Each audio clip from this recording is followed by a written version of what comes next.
Buying a laptop can be stressful. Too many brands, too many specs, and too many marketing noise. In this one, I will be hooking you with 6 simple steps that will clear your mind and help you to choose the best laptop for you. Step 1. Sorting out the options. The very first thing to do is to sort out the sea of options in front of you. And easiest way to do that is implementing a T-filter rule. Filter 1. Budget. Decide how much you are willing to spend on the product.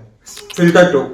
Real use. Be honest to you and define your purpose. Is it work, editing, browsing or gaming? Filter 3. The build quality and ports. A laptop must be durable and long lasting. So check its weight and inches. And do check out for the ports which actually you need. Once you apply these filters, you will be eliminating those laptops which do not make sense to you. And you will be left out with laptops which make sense to you. For example, my budget is 1 lakh and my purpose is gaming and I need specific ports. So I will be not going to go for the laptops which are meant for office work. Step 2. Cutting through the spec. Once you have narrowed down the options, now it's time to cut through the spec. In this, we will deal with processor, RAM and storage. Processor. The main market buyers are AMDs and Intel. If you are going for AMDs, go for Ryzen 5000 series and above. If you are going for Intel, go for the latest generation. That is, if you are going for i5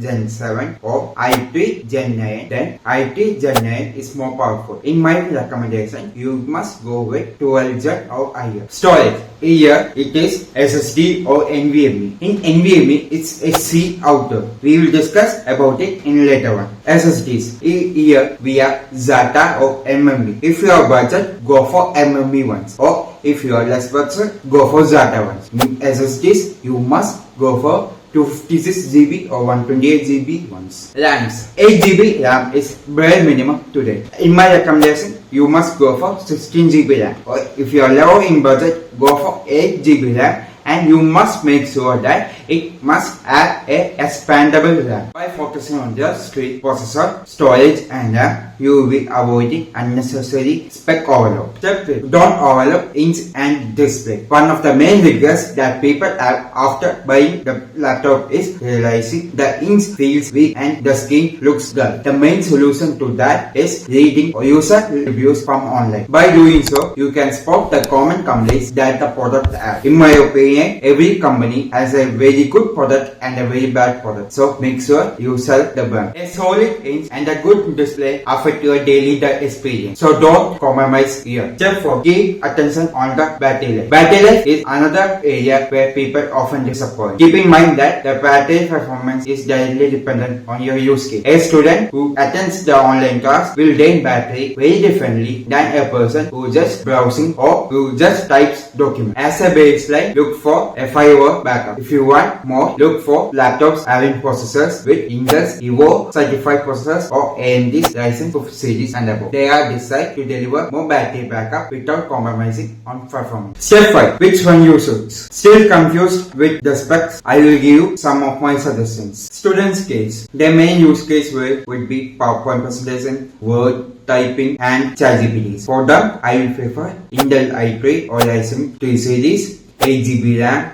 and an SSD and a battery life of minimum 5 hours. Developers or coders. A Intel i5 or Ryzen 5 series with a good SSD would be a better choice. And also look for a comfortable keyboard as you are typing along. Editors or content creators. Look for Ryzen 5 series or above or Intel i5H series processors. 16GB RAM and SSDs with 512GB storage or 1TB storage. And a dedicated graphics card for purpose. Gaming. You will need more power. Ryzen 5 or Intel i7 processors, RTS 3050 or 2050 graphics cards, 16GB RAM and an SSDs of at least 1TB storage. Step 6. Don't ignore the brand reputation and service. At the end of the day, even the best laptop with good specs can turn into a headache if the brand does not back it up with good service centers. Brand reputations, warranty claims and service centers nearby you before buying the laptops. 6 steps and 1 clear mind. A perfect laptop for you. Don't buy on hype. Buy on what fits your life. If this right, click the like button, share and subscribe for more tech videos.